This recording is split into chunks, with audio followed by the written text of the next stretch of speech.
On est fin 2017 et cette année a changé ma vie. Elle a été forte en émotions, donc j'aimerais retracer les événements marquants. J'ai commencé à courir en début d'année en ayant pour objectif de faire mon premier marathon avant fin 2017. C'est que je viens d'une famille de coureurs. Mes parents et ma sœur ont fait leur premier marathon en novembre 2016. Alors pourquoi pas moi?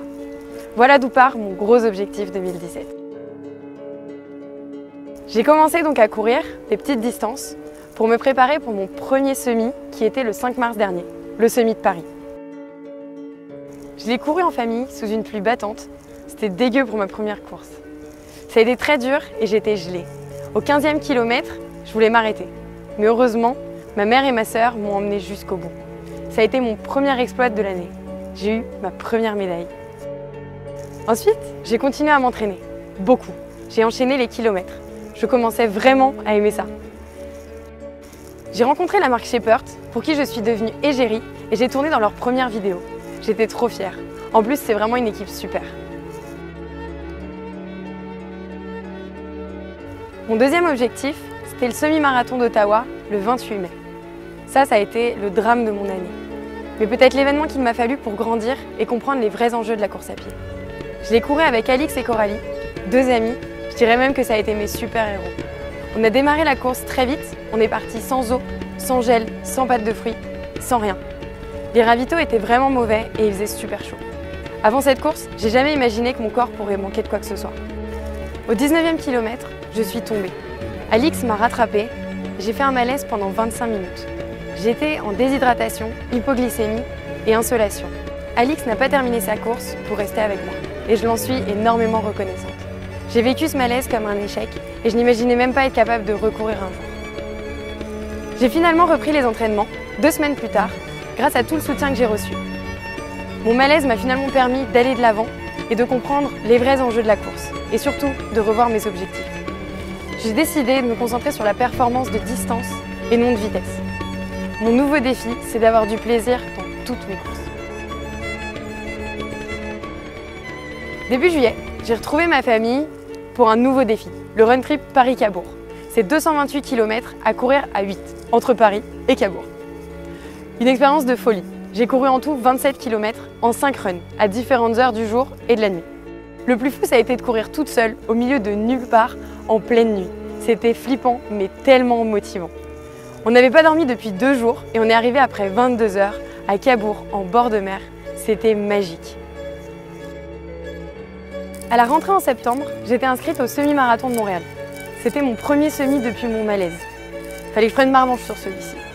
Mais à 2 jours de la course, la ville de Montréal annonce une météo de 35 degrés. Ils ont même annulé le marathon.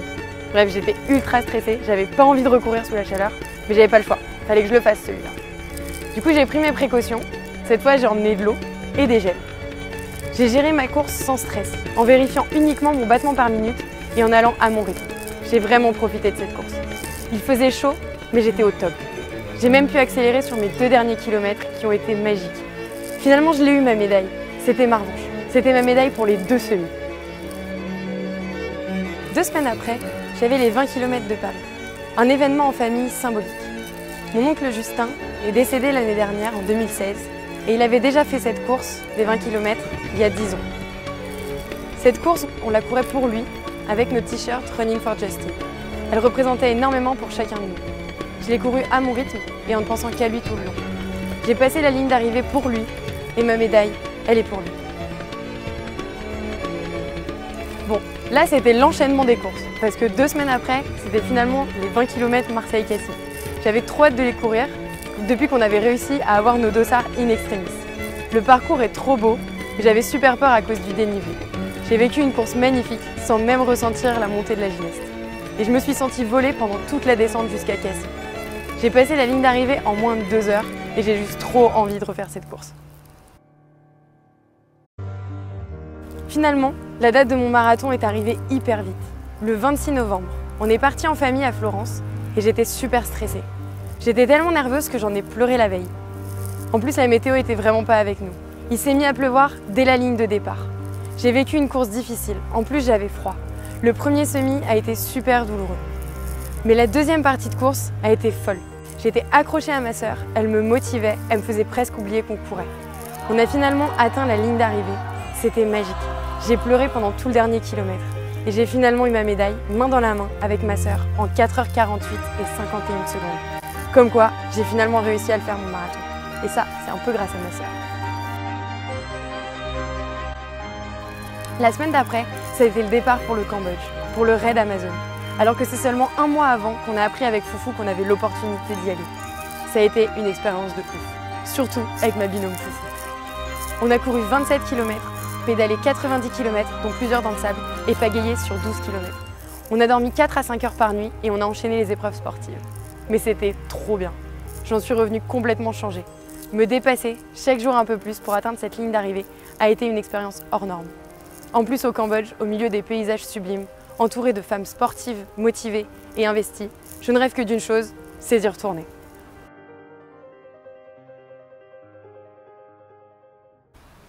Voilà, on est fin 2017 et ma vie a beaucoup changé. Mes priorités, mon rapport au sport, ma vision de la vie et mes projets. J'ai mis beaucoup de choses de côté pendant cette année et j'ai fait beaucoup de concessions.